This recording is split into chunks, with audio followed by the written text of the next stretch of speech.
Now, if you experience what I'm experiencing here, I can see that top thread there, the green that should be sitting right on the top edge of my fabric. It sort of waves in and then back out and then back in and then out. And it just looks a little bit messy. And it's a really easy fix. All that's happening is there is too much fabric in this stitch. What I do have control over is how much fabric is cut. So that's the knife adjustment. So what's happening is I'm not cutting away enough fabric. So if I cut away a little bit more fabric, what will happen is the fabric can sit nicely and comfortably inside the stitches that are formed. This is the same for all overlockers. So even in your manual, it will say the stitch width. It's actually not the stitch width you're changing.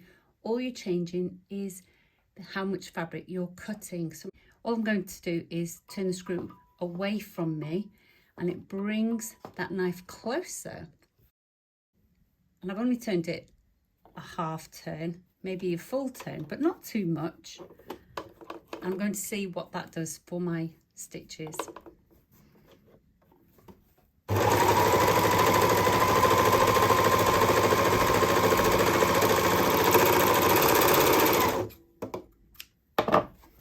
So we're looking for that green to sit nicely on the edge of the fabric, and it is. It's been pulled a little bit here. So I've got a couple of other things to mention.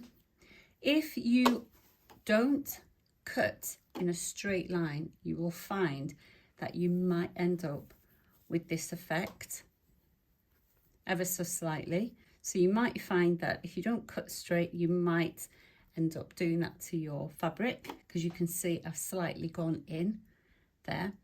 And then also, if your tensions are a little bit loose, just check those, make sure all your threads are in their dials properly, and make sure you follow all the guides thoroughly to make sure you've threaded the machine properly, and then you won't have any problems. Good luck.